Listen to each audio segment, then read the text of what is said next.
Hey, welcome back, everybody. Thanks for sticking around. We've reached the first half hour, and I say this all the time. I can never get over how fast the first half hour goes, especially when we've got a good guest like our friend here, Rabbi David Kaufman, hanging out, talking about the Iran deal, talking about stuff that has to do with the Middle East, and also a balm for my soul for the fear-mongering of my good friend, Dr. Petrosh. It isn't fear-mongering. I got to poke you a little bit. I'm just kidding. You know that I'm just kidding. But I'm telling you, I love you, man. But I'd never say anything like that. That always brings a tear to my eye. I know it does. I can tell. We were talking over the break because Rabbi, you mentioned oil. I don't have a lot of nice things to say about the non-negotiations the Bush administration had for the entirety of the term. They didn't do much. Mm-hmm. They said they were bellicose. They walked away, and then we have more centrifuges and whatever. Like, that's a nice liberal line to talk about. But oil was really high, and we weren't developing the shale oil, and we weren't exporting the way we are now. I'm curious to know what you think if oil is trading at about $40 a barrel right now. The analysts say it's going to stay there or fall, partly because Saudi Arabia is maintaining its production at the level that it has been for the longest time. And now talking about Iranian oil coming on the market. If oil prices were high, would this deal even exist? It's interesting. If we needed them, it's interesting to figure out if one of the purposes of this deal is to actually guarantee low oil prices, mm-hmm. because and I tend to think that a portion of this is Europe and the United States leadership deciding that we're more threatened by radical Sunnis who are being funded by the oil purchases that we've been making than we have been by Shia. And that if we can put the Iranian oil on the market and have the United States and Russia guarantee the supply of oil, which we could certainly do for a period of time with no problem, then you end up with a situation in which the Sunni nations all of a sudden don't have the ability to threaten anything. You put pressure on Saudi Arabia to stop funding some of these folks. You put pressure on and Qatar, yeah, in particular, and you potentially could then go in and destroy ISIS's oil fields and mm-hmm. their supply of oil. That they're raking in a huge amount of money just doing that without shaking up the world oil market at all. So there are some advantages on that end to being able to kind of stabilize the oil market a little bit. But the Israelis will tell you that Iran has always been the biggest threat, and that they've been willing to deal with the Sunni nations and the Sunni dictators all along on this because Iran has been the biggest threat. Is that an accident in history, though? Is that just because Sadat and the Egyptians came to the table when they did? I mean, if that hadn't happened, would they care as much about I think Iran? I think that going all the way back to going all the way back at least to 2003 when we the second Iraq war, mm-hmm.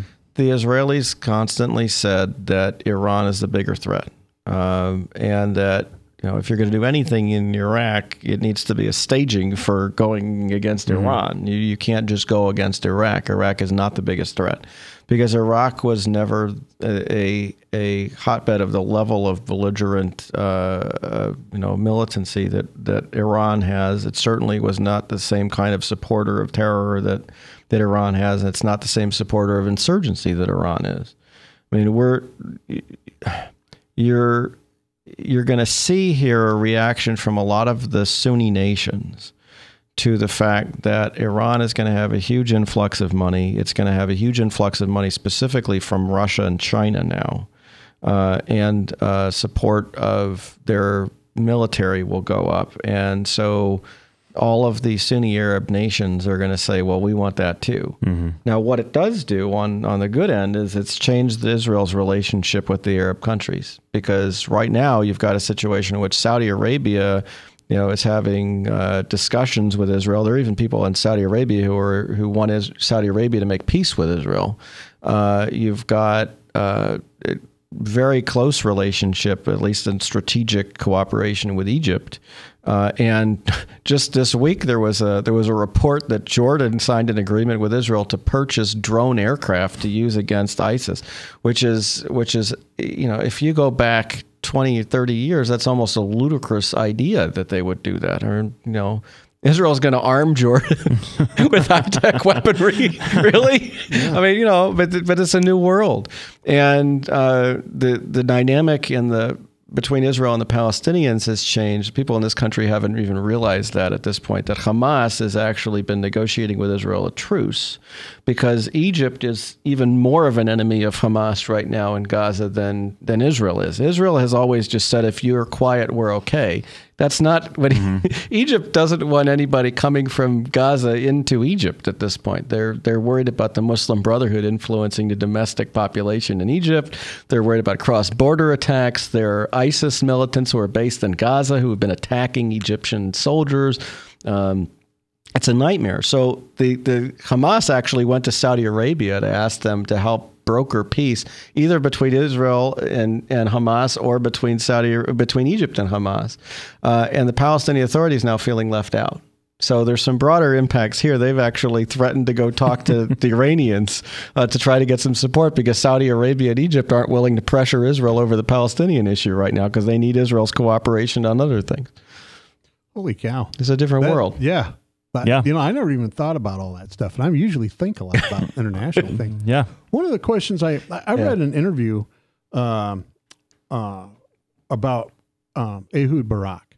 And one of the interesting things he said, and of course, this is I'm not sure how accurate this is, because, he's an old politician, right? Yeah.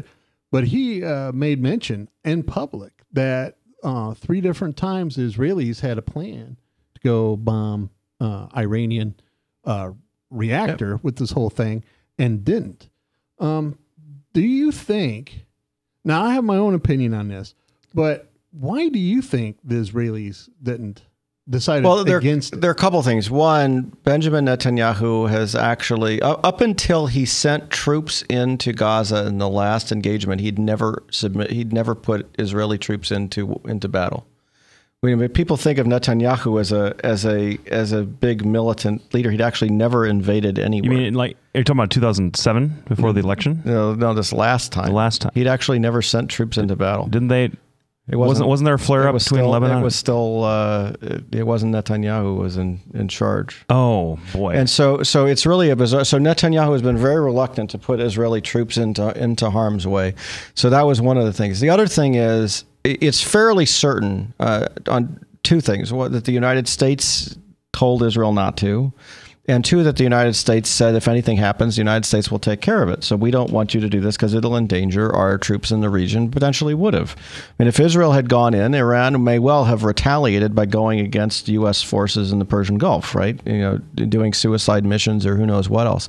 So I tend to think that was part of the calculus, that Netanyahu had conversations with his American counterparts, and they told him, this wouldn't be a good idea. And he also realized, Iron Dome is effective to a certain extent now, but if you were dealing with a massive shower of rockets coming from Hezbollah and directly from Iran, you'd have a lot of dead Israelis. And you'd have a very, very significantly destroyed population in a lot of places. And, the cost of Israel going to war with Iran is very high. And there was some belief that Israel could go in and destroy certain facilities, and Iran just wouldn't respond because they wouldn't want to get into a major war with Israel. But at the same time, it was also determined that destroying the obvious facilities, the non-hardened facilities, was only going to delay Iran's program by a relatively short period of time, like a couple of years at most, and that Iran would then build facilities, underground, hardened facilities, that would be much more difficult to get at. And I think that's part of the U.S. calculus also in looking at this, is what would it take in order to destroy all those facilities and get rid of Iran's program militarily? And the answer is a whole lot. All right. Well, we want to thank David Kaufman for coming on. He's a rabbi over at B'nai Jeshurun. Did I get that right? Close, yeah, Woo. That'll work. And so we're going to be back talking with him some more after the break. We're going to be talking about what Russia and China stand to gain, along with the Europeans, because they're one of the major people that are pushing for this Iran nuclear deal. We're going to talk about what they stand to gain if this nuclear deal goes through. We'll be back right after this break. Thanks, everybody, for tuning in.